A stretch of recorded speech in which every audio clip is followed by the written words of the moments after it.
Hello hi friends, cooperative tutor എന്ന YouTube ചാനലിലേക്ക് ഏവർക്കും സ്വാഗതം.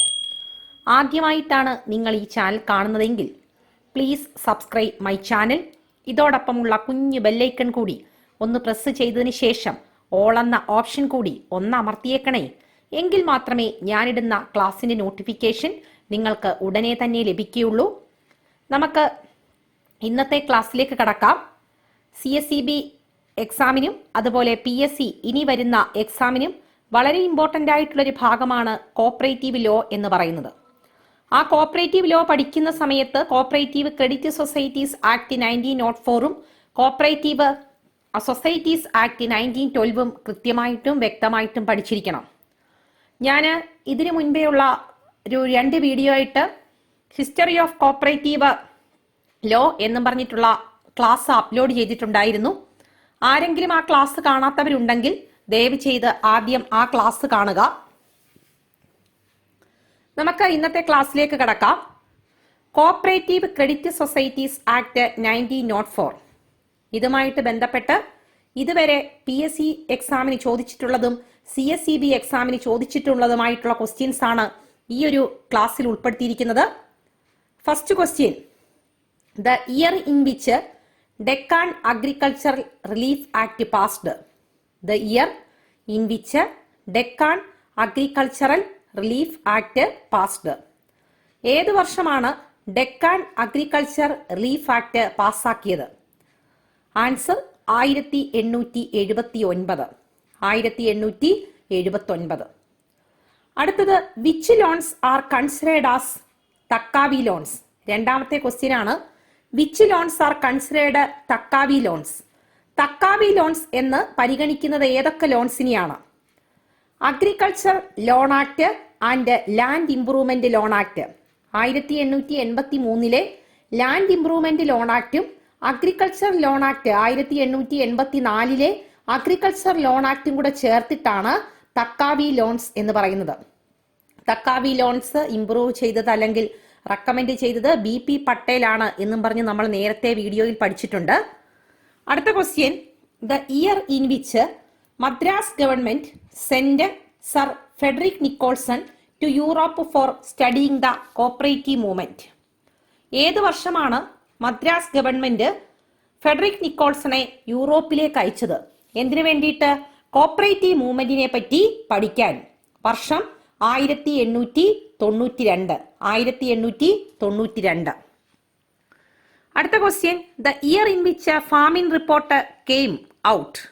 ഏത് വർഷമാണ് ഫാമിൻ റിപ്പോർട്ട് നിലവിൽ വന്നത്?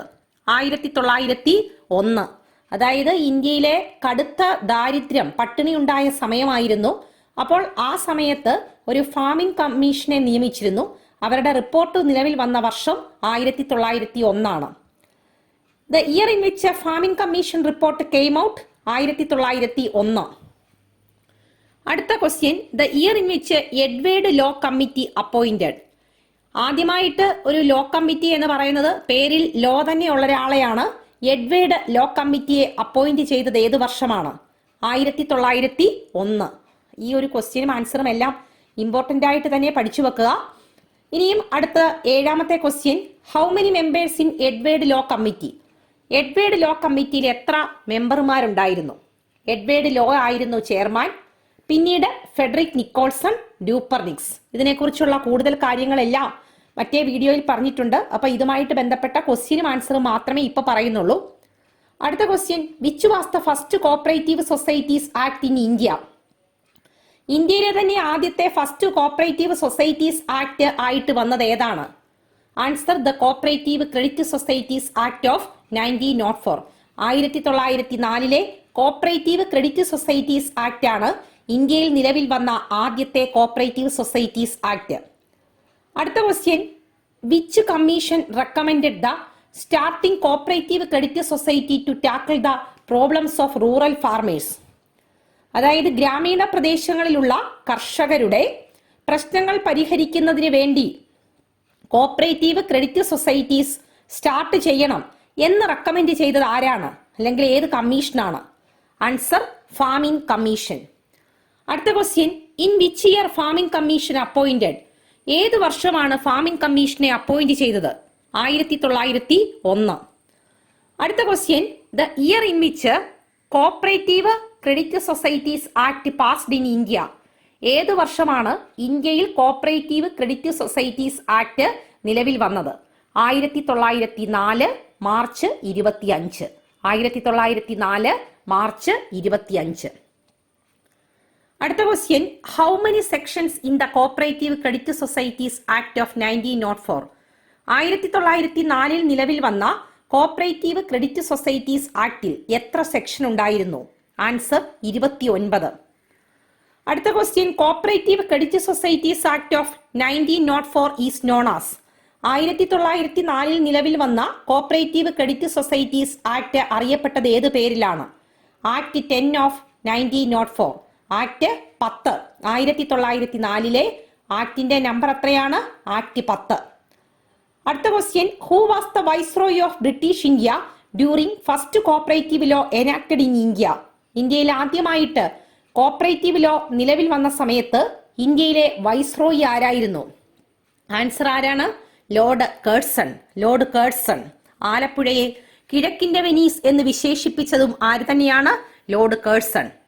അടുത്ത question, the cooperative credit societies act was compiled by. ഈ ഒരു കോപ്പറേറ്റീവ് ക്രെഡിറ്റ് സൊസൈറ്റീസ് ആക്ട് എഴുതി തയ്യാറാക്കിയത് ആരാണ്? Answer sir Denzil Ibbetson. Denzil Ibbetson. അടുത്തത് PSC ചോദിച്ചൊരു ക്വസ്റ്റ്യൻ ആണ്, dash related to cooperative credit societies act of 1904. 1904 cooperative credit സൊസൈറ്റീസുമായിട്ട് ബന്ധപ്പെട്ട വ്യക്തി ആരാണ്? കുറച്ച് ഓപ്ഷൻ കൊടുത്തിട്ടുണ്ടായിരുന്നു. അപ്പം ഡെവിസിൽ ഇബേർസ്റ്റൺ, എഡ്വേർഡ് ലോ എന്നിവരെ കൂടാതെ നമുക്ക് പഠിച്ചു വെക്കേണ്ട ഒരു പേരാണ് ഹെൻറി വൂൾഫ്. ആരാണ്? Henry Wolff. അടുത്ത question, which commission appointed for framing the cooperative credit societies act of 1904? 1904 cooperative credit societies act frame ചെയ്യാൻ വേണ്ടി ഏത് കമ്മീഷനെയാണ് നിയമിച്ചത്? Edward Law commission. അടുത്ത question, the year in which Edward Law commission report submitted. ഏത് വർഷമാണ് Edward Law commission report submit ചെയ്തത്? വർഷം 1904. അടുത്ത question, section 3 of the cooperative credit societies act 1904 is concerned with dash. 1904 cooperative societies ആക്ടിന്റെ, cooperative credit societies ആക്ടിന്റെ section 3 എന്തിനെ പറ്റിയിട്ടാണ് പറഞ്ഞിരുന്നത്? The constitution of societies. സൊസൈറ്റികളുടെ കോൺസ്റ്റിറ്റ്യൂഷനുമായിട്ട് ബന്ധപ്പെട്ടതാണ് സെക്ഷൻ 3. അടുത്തത്, under cooperative credit societies act 1904 the liabilities of rural societies. Rural സൊസൈറ്റിയുടെ liability 1904 cooperative credit societies act പ്രകാരം എപ്രകാരമായിരുന്നു? അൺലിമിറ്റഡ്. അടുത്ത question, the cooperative credit societies in each province were to be under the control and administration of the. Cooperative credit societies act പ്രകാരം ഓരോ പ്രൊവിൻസിലുമുള്ള അല്ലെങ്കിൽ ഓരോ പ്രവിശ്യകളിലുമുള്ള cooperative societies ആരുടെ കൺട്രോളിലും ആരുടെ ഭരണത്തിലും കീഴിലായിരുന്നു? ആൻസർ ആരാണ്? രജിസ്ട്രാർ. അടുത്ത question, who responsible for audit the accounts of cooperative credit societies. Cooperative credit സൊസൈറ്റീസിലെ അക്കൗണ്ട്സിന്റെ ഓഡിറ്റുമായിട്ട് ബന്ധപ്പെട്ട വ്യക്തി ആരായിരുന്നു അല്ലെങ്കിൽ ആർക്കായിരുന്നു അതിന്റെ ചുമതല? Answer registrar. അടുത്ത question, how many amounts shall be charged as audit fees as per 1904 act. 1904 act അനുസരിച്ച് എത്രയായിരുന്നു ഓഡിറ്റ് ഫീസ് കാൽക്കുലേറ്റ് ചെയ്തിരുന്നത്? എത്രയാണ്? No audit fees. No audit fees. അടുത്ത question, how many percentage of the surplus of the cooperative credit society should be allotted to reserve fund. ഇതിനകത്ത് ഇങ്ങനത്തെ question വരുമ്പോൾ rural എന്നും urban എന്നും ഒന്നും ക്ലാസിഫിക്കേഷൻ ഇല്ലാതാണ് ചോദിച്ചത്. PSC തന്നെ ചോദിച്ച ക്വസ്റ്റ്യൻ ആണിത്. How many percentage of the surplus of cooperative credit society should be allotted to reserve fund. എത്ര പെർസെന്റേജ് ആണ് കോപ്പറേറ്റീവ് ക്രെഡിറ്റ് സൊസൈറ്റിയിൽ അധികം വരികയാണെങ്കിൽ അത് റിസർവ് ഫണ്ടിലേക്ക് മാറ്റുന്നത്? ആൻസർ 25%. അടുത്ത question, the cooperative credit society should advance loans to members on. ഈ കോപ്പറേറ്റീവ് ക്രെഡിറ്റ് സൊസൈറ്റീസ് അവരുടെ മെമ്പറിന് ലോൺ കൊടുക്കുന്നത് ഏത് തരത്തിലുള്ള സെക്യൂരിറ്റിയുടെ ബേസിലായിരുന്നു? Answer personal or real security. Personal or real security.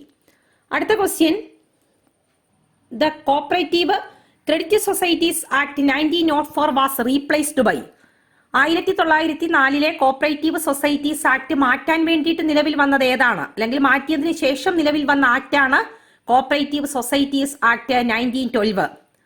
അടുത്ത question, as per the cooperative credit societies act 1904 no member can have more than dash of the total share capital. Cooperative credit societies act 1904 പ്രകാരം ഒരു മെമ്പറിനും എത്രയിൽ കൂടുതൽ share acquire ചെയ്യാൻ പാടില്ലായിരുന്നു, അല്ലെങ്കിൽ കരസ്ഥമാക്കാൻ പറ്റുകയില്ലായിരുന്നു. Total share ക്യാപിറ്റലിന്റെ 5/1 കൂടുതൽ acquire ചെയ്യാൻ പാടില്ലായിരുന്നു. അടുത്ത question, as per the cooperative credit societies act 1904 no member can hold shares exceeding dash in a society. അങ്ങനെ പാർട്ട് ചോദിച്ചാൽ 1/5 എന്ന് എഴുതണം. അതേസമയം ഒരു ഫിഗർ ആണ് ചോദിക്കുന്നതെങ്കിൽ എത്രയാണ്, 1000 ഷെയറിൽ കൂടുതൽ അക്വയർ ചെയ്യാൻ പാടില്ല. ആൻസർ എത്രയാണ്, 1000. അടുത്തത്, as per the cooperative credit societies act 1904 societies are classified into. 1904 cooperative credit societies act പ്രകാരം സൊസൈറ്റീസിനെ എത്ര ആയിട്ടാണ് ക്ലാസിഫൈ ചെയ്തിരിക്കുന്നത്? റൂറൽ ആൻഡ് അർബൻ എന്നുള്ള ക്ലാസിഫിക്കേഷൻ ആയിരുന്നു. അടുത്ത question, object of this act stated in the preamble as to. ഈ ഒരു ആക്ടിന്റെ പ്രിയാമ്പിളിൽ അല്ലെങ്കിൽ ആമുഖത്തിൽ അതിന്റെ ഒബ്ജക്റ്റീവ് പറഞ്ഞിട്ടുണ്ട്. എന്തൊക്കെയാണ്? Encourage thrift, self help and cooperation among agriculture, അതുപോലെ artisan and persons of limited means, അതായത് പരസ്പര സഹായക സംഘം, self help and cooperation among the agriculturist, അതുപോലെ artisans and persons of limited means, ഒരു തീരെ ഒരു ന്യൂനപക്ഷ വിഭാഗത്തിലുള്ള അഗ്രികൾച്ചറിസ്റ്റ്, ആർട്ടിസാൻസ് ഇതുപോലെയുള്ള ആൾക്കാർക്കൊക്കെ പരസ്പര സഹായത്തിൽ വർത്തിക്കുന്ന ഒരു സംഘം, അതായിരുന്നു ഇതുകൊണ്ട് ഉദ്ദേശിക്കുന്നത്. 31ാമത്തെ question, as per this act loans are issued only to. ഈ ഒരു ആക്ട് പ്രകാരം ലോൺ ഇഷ്യൂ ചെയ്യുന്നത് ആർക്കു മാത്രമായിരുന്നു? Members only. അടുത്ത question, how many year continue the liability of the past member. ഒരു പാസ്റ്റ് മെമ്പർ, അതായത് ഒരാൾ അവിടുത്തെ ഷെയർ വേണ്ട എന്ന് ഉപേക്ഷിച്ചു പോയി കഴിഞ്ഞാൽ അദ്ദേഹത്തിന്റെ ലയബിലിറ്റി എത്ര നാളൂടെ നിൽക്കും? Answer 1 year. അടുത്ത question, what is the condition of transfer of share. Share transfer ചെയ്യുന്നതുമായിട്ട് ബന്ധപ്പെട്ട കണ്ടീഷൻ എന്താണ്? Hold minimum 1 year the share. 1 വർഷമെങ്കിലും കൈവശം വെച്ചതിന് ശേഷം മാത്രമേ ഷെയർ ട്രാൻസ്ഫർ ചെയ്യാൻ പാടുള്ളൂ. അപ്പൊ ഇപ്പോഴത്തെ ആക്ടുമായിട്ടുള്ള വ്യത്യാസം ഒന്ന് ഓർത്തിരിക്കണം. അടുത്ത question, as per this act unlimited liability society has 1 man dash vote.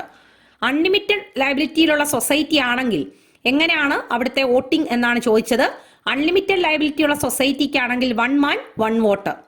ഇനിയും as per this act limited liability society has 1 man dash vote. ഇനിയും ലിമിറ്റഡ് ലയബിലിറ്റി ഉള്ള സൊസൈറ്റി ആണെങ്കിൽ എന്താണ്? ഒരു മനുഷ്യന് ഒന്നിലധികം വോട്ടുണ്ടായിരുന്നു. ഇനിയും അടുത്ത ക്വസ്റ്റ്യൻ പറയുന്നത്, which are the main limitation of cooperative credit societies act of 1904. 1904 ആക്ടിന്റെ പ്രധാനപ്പെട്ട ന്യൂനതകൾ എന്തൊക്കെയാണ്? Non credit society cannot be formed under this act. ഈ ആക്ട് പ്രകാരം നോൺ ക്രെഡിറ്റ് സൊസൈറ്റീസ് രൂപീകരിക്കാൻ പറ്റില്ല. No provision for the formation of central bank. അതുപോലെ central ബാങ്കിന്റെ രൂപീകരണവുമായിട്ട് ബന്ധപ്പെട്ട യാതൊരു പ്രൊവിഷനും ഈ ഒരു ആക്ടിൽ ഇല്ല. അടുത്ത ക്വസ്റ്റ്യൻ പറയുന്നത്, only dash can be member of the society. ഈ ഒരു സൊസൈറ്റിയിൽ ആർക്ക് മാത്രമേ മെമ്പർ ആകാൻ പറ്റത്തുള്ളായിരുന്നു? ഇൻഡിവിജ്വൽസിന് മാത്രം. അതായത് ഒരു കോപ്പറേറ്റീവ് സൊസൈറ്റീസിന് വേറൊരു കോപ്പറേറ്റീവ് സൊസൈറ്റീസിൽ മെമ്പർ ആകാം എന്നുള്ള നിബന്ധന ഇവിടെ ഇല്ലായിരുന്നു. ഇനിയും അടുത്ത question, how many person required to form a cooperative society under 1904 act. 1904 act പ്രകാരം ഒരു കോപ്പറേറ്റീവ് സൊസൈറ്റി രൂപീകരിക്കുന്നതിന് കുറഞ്ഞത് എത്ര മെമ്പർമാർ വേണമായിരുന്നു? ആൻസർ 10. ഇനിയും കേസ് കാർഡ് ബാങ്ക് അസിസ്റ്റന്റ്, അതുപോലെ അപ്പെക്സ് LDC തുടങ്ങിയ പരീക്ഷകൾ ഉടനെ തന്നെ വരുന്നതാകയാൽ ഈ ഒരു തരത്തിലുള്ള ക്വസ്റ്റ്യൻ രൂപത്തിലുള്ള ക്ലാസ്സുകളായിരിക്കും നിങ്ങൾക്ക് എത്തുന്നത്.